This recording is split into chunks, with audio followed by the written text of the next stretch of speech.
Bonjour à toutes et à tous, j'espère que vous allez bien. On se retrouve pour une nouvelle vidéo. N'hésitez pas à la liker ou à vous abonner en activant la cloche des notifications. Vous pouvez également nous retrouver sur Telegram, le lien est dans la description en bas de la vidéo. Je vais vous proposer mes pronostics sur les deux finales d'Indian Wells. Petit bilan rapide, on voit les deux premiers pronostics en haut où c'était sur les qualifications où j'ai réussi à sortir deux semi-safe. Ensuite on voit des handicaps, voilà, mon 3,5 jeu, Kanepi c'était face à Montgomery. Le match Paul c'était face à Kukushkin. On voit la victoire de Towson. Batosa c'était sur Sarah Sorribes-Tormo, la victoire de Paolini à 4,50 sur Sabalenka, la victoire de Rybakina 2,41, ça c'était sur Azarenka. Ensuite on voit la victoire de Martic avec le plus de 18,5 jeux également sur le match, c'était face à Samsonova. La victoire de Saville, l'Australienne, face à Elise Mertens, ça c'était en live, c'est gratuit sur le Telegram. La victoire de Martic à 2,75 et de nombreux encore pronostics. Je peux pas tous vous les présenter, mais en tout cas hier encore, ça c'est 3 jours consécutifs où nous validons safe plus semi-safe. Concernant les safes, on est à 10 sur 12 sur le tournoi d'Indian Wells, donc gros bénéfice et ça c'est positif pour aborder les deux finales du jour. Dans la première finale en WTA, donc ce sera Iga Swiatek face à Maria Sakkari ce soir à 21h à Indian Wells. Franchement, ce sont les deux meilleures joueuses du tournoi qui s'affrontent, la logique a été respectée, voilà, ça a été vraiment les deux joueuses les plus régulières sur cette semaine. Elles méritent largement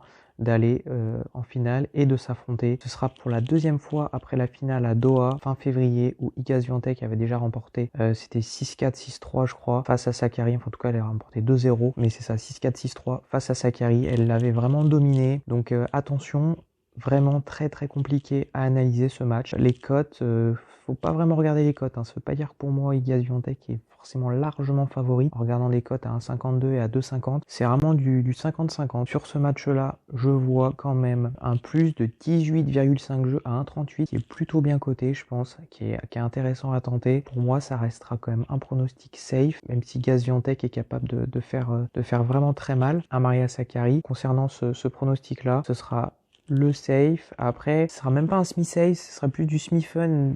La victoire de Iga Swiatek, j'ai envie de la donner légèrement favori sur ce match-là. Pourquoi on regarde, bon, elle a que 20 ans, alors qu'en face, Maria Sakkari a 26 ans. Bon, il y a quand même 6 ans d'écart. On pourrait se dire l'expérience devrait faire la différence. Oui, sauf qu'en fait, Iga Swiatek a 7 titres, alors que Maria Sakkari n'en a qu'un seul. Elle mérite vraiment d'en avoir plus. Elle a beaucoup de finales jouées et beaucoup de défaites. Alors, comment va-t-elle aborder encore une fois cette finale? Et encore aujourd'hui, ça pourrait arriver si Iga Swiatek propose un excellent tennis comme tout au long de la semaine. Ça pourrait, voilà, en semi, ça sera un semi-fun pour moi. Donc là, vous avez la victoire de Iga Swiatek à 1,52. Mais voilà, pour ceux qui veulent sécuriser, le plus de 18,5 jeux est quand même beaucoup plus safe sur ce match-là. Et pour ceux qui ont accès aux handicaps, vous pouvez également aller chercher, vous avez le handicap plus 5,5 jeux Maria Sakkari, côté également à 1,34. Ceux qui ne veulent pas jouer le plus de 18,5 jeux. Voilà, en tout cas, pour moi, c'est deux pronostics peuvent passer. Je vois pas non plus Maria Sakkari prendre une gifle, même si tout est possible, hein, sur ce match-là, et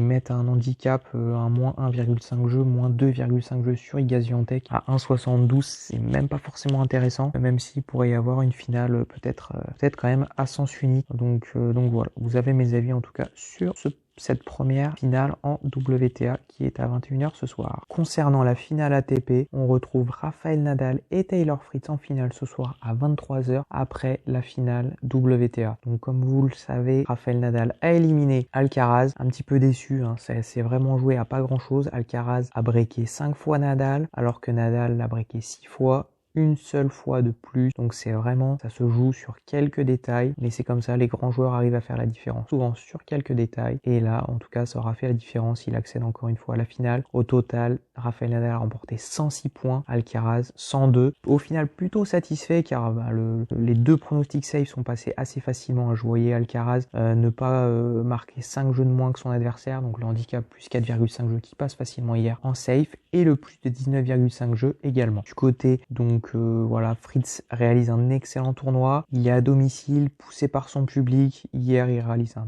très gros match. Je ne suis pas surpris de le voir arriver à ce niveau-là. Rafael Nadal est largement favori, mais la cote pour moi n'est pas du tout intéressante à jouer. Elle n'est même pas à 1,30. Franchement, c'est pas un pronostic que je vous conseille de jouer. En tout cas, c'est très rare chez les hommes que le plus de 18,5 jeux soit disponible. Preuve qu'ils voient vraiment les bookmakers voient Rafael Nadal l'emporter assez facilement. Et encore une fois, vous avez un plus de 18,5 jeux qui peut être intéressant à tenter.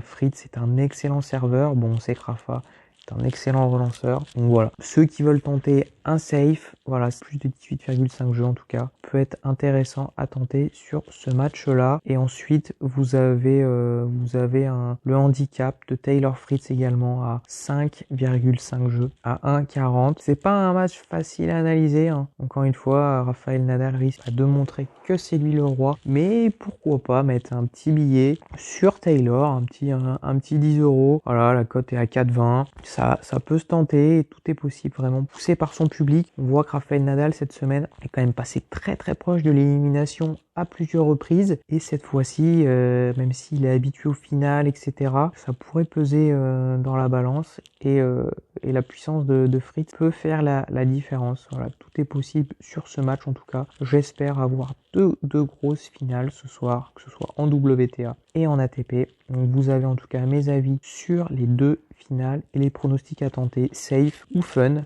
voire même extra fun. Petit bonus en ATP Challenger, ce soir à Concepción, vous avez au Chili une finale entre le Bolivien et l'Argentin. Donc le Bolivien réalise une semaine juste exceptionnelle. Il a remporté tous ses matchs, soit 6-1, 6-3, 6-0, 6-3.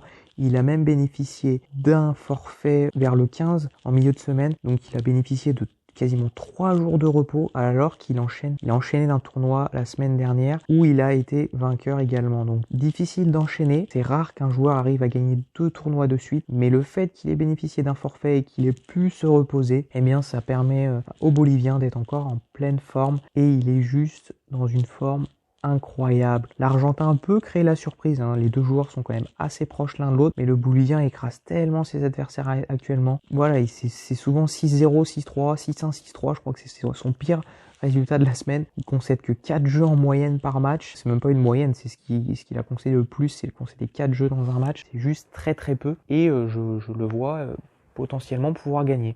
Et ce sera encore une cote, voilà, ce sera un semi-fun pour moi, parce que ça reste de la l'ATP Challenger, il n'y a rien non plus de sûr, et puis ça reste des pronostics sportifs, mais bon, en sachant qu'on est sur terre battue, les deux joueurs sont très à l'aise sur cette surface-là. J'ai quand même suivi depuis le début de l'année assez souvent le Bolivien, et c'est quand même très très costaud, même si tout est possible. Un petit billet ce soir pour ceux qui ont accès, ou sinon faites comme moi, rejoignez ce type de bookmaker pour y avoir accès, et pour avoir accès aux qualifications également avant les grands tournois. Il y a vraiment des pronostics intéressants à prendre, également les handicaps auxquels je joue très très régulièrement. Ça me permet d'aller chercher d'autres types de pronostics, et également de faire de nouveaux gains. Voilà, vous avez tout pour aujourd'hui. Encore une fois, n'hésitez pas à lâcher un petit pouce bleu, à vous abonner en activant la cloche des notifications, et à nous retrouver sur Telegram. Moi je vous dis à très vite pour une nouvelle vidéo. Bye bye.